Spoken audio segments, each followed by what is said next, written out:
Kita masuk sekarang ke hukum meyakini sial terhadap sesuatu dalam pandangan Islam. Di zaman sekarang, zaman yang sudah sangat maju pesat, namun entah kenapa, khurafat-khurafat atau dongeng-dongeng yang tidak masuk akal jahiliyah masih ada diadopsi oleh sebagian kaum muslimin sekarang. Walaupun mereka sudah menyandang pendidikan tinggi, keyakinan ini tercermin dari ungkapan mereka, yaitu kalau ada burung gagak atau hantu, tandanya akan ada yang meninggal. Kalau nabrak kucing, pasti akan ditimpa kesialan. Ya, padahal tidak ada hubungannya sama itu. Oh, tabrak kucing ya sudah, orang tabrak bukan sengaja gitu kan. Kalau dia sengaja dia berdosa, kalau tidak sengaja sudah selesai. Tapi dia dihantui dengan perasaan-perasaan ketakutan 3 hari dalam kondisi tidak tenang, nanti akan tabrakan juga, nanti akan begini, semua tidak ada. Kalau menikah di bulan Muharram pernikahannya tidak bahagia, ya. Atau 13 itu angka sial. Anak yang lahir tanggal 13 akan sial. Kalau anak sakit-sakitan itu disebabkan kesialan nama anak tersebut, maka harus diganti dan lain-lain yang menunjukkan keyakinan tentang sial. Jadi tidak benar itu ya. Oh, namanya anak ini berat, maka karena itu dia sering sakit, gantikan namanya saja. Itu nggak benar. Semua itu nggak ada. Ya. Nabi SAW hanya mengganti nama kalau nama itu bermakna tidak baik. Kalau nama itu maknanya baik, tidak pernah diganti. Nah, kalau di Indonesia ini sampai pada tingkat, walaupun namanya Muhammad, kalau nama baik, Nabi Muhammad SAW, Nabi yang mulia. Tapi karena dia sering sakit, oh ini namanya berarti berat buat dia ini. Ganti saja ke Yusuf misalnya. Nah. Secara logika, semua hal yang dikatakan sial tidak realistis. Adakah hubungannya antara burung gagak atau hantu yang akan meninggalnya seseorang? Lalu apa hubungannya angka 13 dengan kesialan? Apa hubungannya bulan Muharram dengan pernikahan? Lalu bagaimana pandangan Islam tentang sial? Yang mirip keyakinan orang-orang Chinese ya, angka 4, angka yang sial. Makanya liftnya 3 langsung 3A. Ya. Nggak ada angka 4 biasa di mall-mall ya.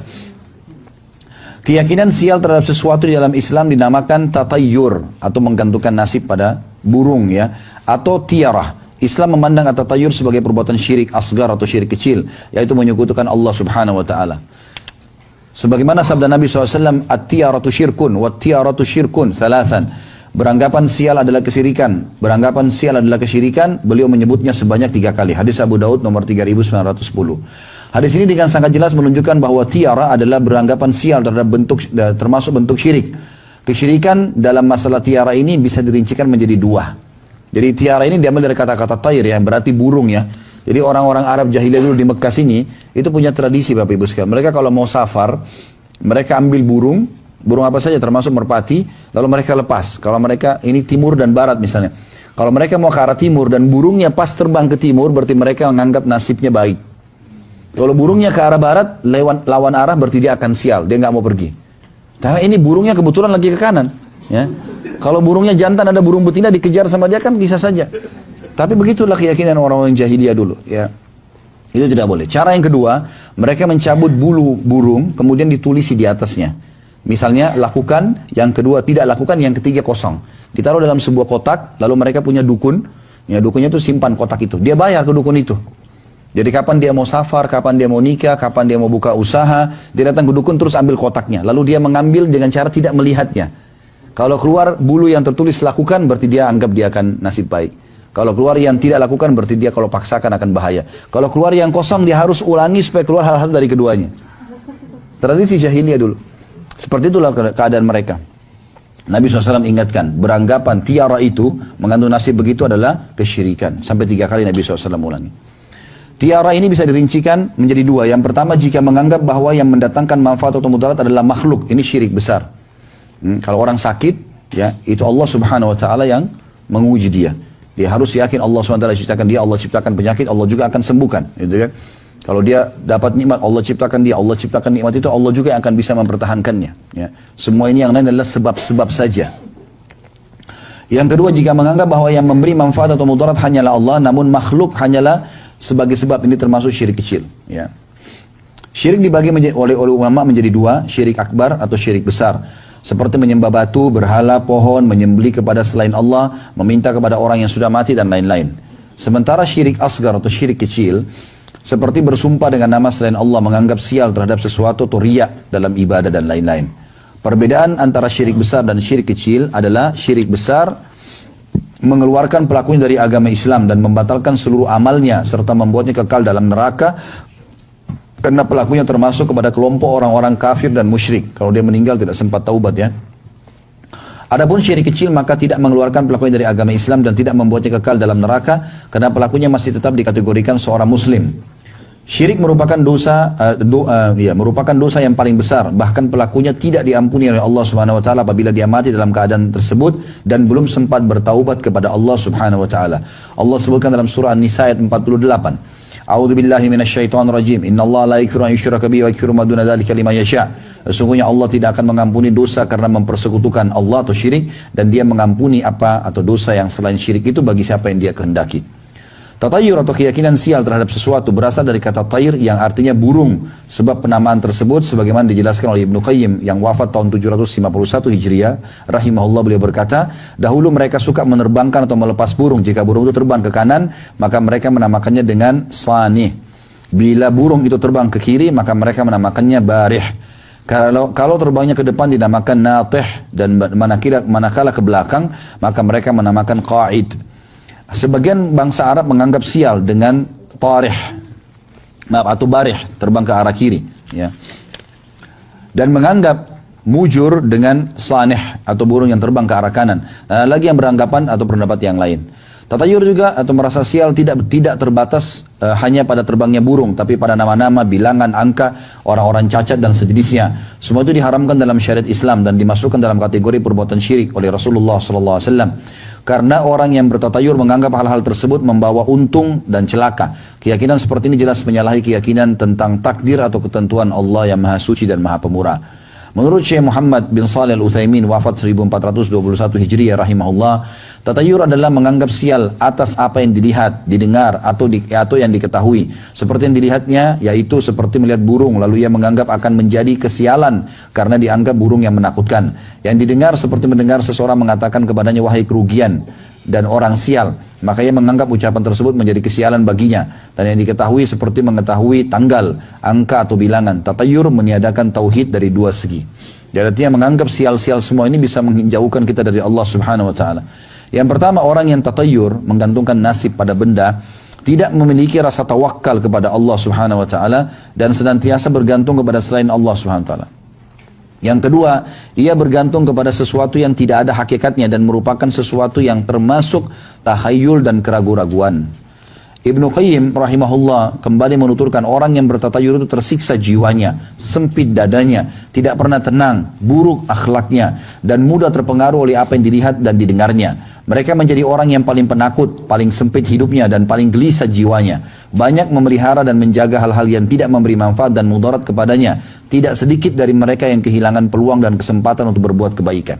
Jadi kalau orang nasibnya atau selalu digantungkan nasibnya, misalnya kalau keluar pada tanggal begini akan begini, atau keluar pada saat atau misalnya tidak meletakkan sesuatu di rumah pada saat pindah rumah dengan kertas ini atau tulang ini, maka akan terjadi seperti ini. Ini semua membuat jiwanya tidak tenang karena selalu bergantung pada benda-benda itu. Seorang muslim tidak ada urusannya dengan masalah itu semuanya. Dia cuma tahu halal atau haram, ya. Kalau ada rumah yang dianggap, oh ini karena ada ruh gentayangan, ya, ini ada orang bunuh diri, nggak usah beli saja. Sebagai orang muslim tidak apa-apa, nggak ada urusannya. Kalau seandainya betul ada ruh gentayangan, kira-kira ada tempat di muka bumi yang tidak ada gentayangannya? Ya? Semuanya ada, pasti kan gitu. Orang semuanya di mana-mana banyak yang mati. Dulunya ada sebuah tempat pembantaian massal mungkin di zaman Belanda, sekarang sudah jadi jalan raya. Apa hubungannya? Nggak ada hubungannya sama sekali. Ya, nggak ada hubungannya sama sekali nggak ada hubungannya. Jadi kalau ada yang menganggap ini rumah sial, ini rumah begini dan begitu, itu tidak benar semuanya. Tidak benar. Masalah kasusnya sederhana. Halal atau haram? Kalau uangnya haram biar mewah, panas, nggak bisa kita tinggal di sana. Susah. Uangnya halal biar gubuk jadi enak. Konsepnya sederhana, gitu kan? Nggak ada sama sekali. Dan syaitan suka menggoda manusia. Dia menunggangi rasa takut kita. Kalau kita lewat di rumah, ada orang benar bunuh diri di situ. Misal, kita lewat pagarnya rumah itu 10 meter. Maka kalau kita lewat, syaitan di situ akan kerumun. Mengatakan tuh ada perempuan yang gantung diri, rambutnya panjang, matanya belalak, darah dari mulutnya. Kalau kita ketakutan, balik ke sana lihat betul nanti itu. Yang lihat hanya orang takut, syaitan yang menjelma. Tapi kalau kita tidak takut, walaupun kita merinding, a'udzubillahi minasyaitonirrajim. Nggak ada lihat apa-apa. Yang takut saja yang melihat. Itu permainan syaitan. Ini disebutkan dalam surah Jin. Ya, surah Jin itu sebab turunnya surah ini, surah nomor 72 dalam Al-Quran, sebab turunnya karena orang-orang Arab jahiliyah dulu di Mekah ini, mereka kalau lagi mengadakan perjalanan ke satu tempat, maka kalau istirahat di satu lembah, mereka pemimpin kafilah itu mengambil setengah bekal makanan mereka, kemudian mereka keluar, pergi ke tengah-tengah lembah lalu bilang, wahai penjaga lembah jangan ganggu kami ya, ini setengah bekal kami. Itu tidak ada sebab, tidak ada apa-apa. Semua muka bumi ini, mau lautan, mau gunung, mau daratan, mau padang pasir, ciptaannya Allah. Bapak ibu mau hidup dimanapun aman. Orang mukmin tahu masalah itu. Tidak ada sesuatu yang ditakuti gitu. Dia hanya takut kepada Allah SWT. Maka ini teman-teman sekalian terjadi. Maka Allah SWT mengatakan tentang jin-jin di sekitar lembah itu, fazaduhum rahaqa. Maka jin-jin dan syaitan di lembah itu makin mengerjai mereka. Jadi sebenarnya tergantung kita saja. Gitu kan? Kalau kita takut-takutin diri kita, maka akan jadi seperti itu. Jadi dalam Islam nggak ada namanya ruh gentayangan, nggak ada. Nggak ada ceritanya pocong keluar dari kuburan, ketuk-ketuk rumah minta makan, minta minum, nggak ada. Itu khurafat, dusta semua, nggak ada. Kalau begitu pastilah orang tua kita datang, ya ketuk-ketuk minta makan, minta minum. Orang mati nggak butuh makanan lagi. Mereka sudah di alam barzah. Seorang mukmin tahu konsep itu. Di alam barzah tidak lagi makan, tidak ada minum. Mereka tinggal menunggu hari kebangkitan. Cuma jadi taman dari taman surga, lubang dari lubang neraka. Ada bahasan panjang masalah itu, masalah kuburan. Ada saya sudah jelaskan di YouTube, Bapak Ibu bisa ikuti insya Allah. Selama di sini juga bisa diikutin kalau ada berhubungan dengan masalah itu di YouTube. Baik, selanjutnya Ibnu Qayyim mengatakan orang yang bertatayur itu tersiksa jiwanya, sempit dadanya, tidak pernah tenang, buruk akhlaknya, dan mudah terpengaruh oleh apa yang dilihat dan didengarnya. Setiap lihat ini kayaknya sial nih, ini kayaknya ketakutan sendiri. Nah, itu. Mereka menjadi orang yang paling penakut, paling sempit hidupnya dan paling gelisah jiwanya. Banyak memelihara dan menjaga hal-hal yang tidak memberi manfaat dan mudarat kepadanya. Tidak sedikit dari mereka yang kehilangan peluang dan kesempatan untuk berbuat kebaikan. Di sini teman-teman, pedagang-pedagang, gak ada yang pasang pelaris-pelaris, tidak perlu pelaris. Yang penting rezekinya, sumbernya, ya itu mau untung gampang berdagang. Saya juga salah satu praktisi dagang gitu. Modalnya halal, produknya halal, sistemnya halal. Untung, gak usah ragu. Tidak usah panggil-panggil pergi ke orang-orang bodoh itu, ya. Ya, tidak usah bilang orang pintar, orang bodoh itu datangin, minta supaya begini begitu, dusta semua, kebohongan, penipuan, ya. Itu minta tolong sama syaitan, nggak boleh didatangin, nggak boleh sama sekali, ya. Dari apa yang disabdakan oleh Nabi SAW dan apa yang dijelaskan Ibnu Qayyim rahimahullah dan juga dari Syekh Utsaimin telah jelas bagi kita bahwasanya tatayur atau menganggap siap terhadap sesuatu merupakan perbuatan syirik dan keyakinan orang-orang jahiliyah yang telah dihapus oleh agama Islam. Selain itu tatayur juga merupakan bentuk percaya kepada sesuatu yang tidak ada hakikatnya dan bentuk tidak ada tawakalnya kepada Allah Subhanahu wa taala. Menganggap sial pada sesuatu, yang pertama menganggap anak sakit-sakitan karena nama yang terlalu berat dipikul sehingga harus ada pengganti nama. Keyakinan ini banyak diyakini oleh masyarakat padahal tidak ada hubungannya antara penyakit dengan nama selama nama tersebut merupakan nama yang baik. Namun apabila nama anak itu memang buruk maknanya maka memang seharusnya diganti. Bukan karena kita meyakini hal tersebut menjadi penyebab sakitnya anak. Akan tapi nama yang buruk seharusnya diganti sebagaimana sabda Nabi SAW atau beliau mengganti nama orang-orang yang buruk. Jadi kalau memang namanya misalnya tidak baik ya, maka itu diganti. Tapi kalau namanya sudah baik, nggak akan hubungannya sama penyakitnya. Ya. Jadi pernah satu kali Nabi SAW lagi mau perah susu unta. Lalu beliau bilang sama para sahabat, siapa yang memerah susu buat kami? Ada satu berdiri mengatakan, saya Rasulullah.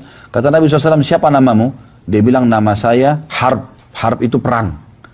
Perang. Kata Nabi SAW, duduk, jangan kau. Siapa yang memerah lagi? Berdiri yang kedua. Lalu Nabi SAW tanya, siapa namamu? Dia bilang, nama saya Mur. Mur itu pahit. Ya. Ya aneh-aneh orang kasih nama. Maka kata Nabi SAW, duduk, jangan kamu.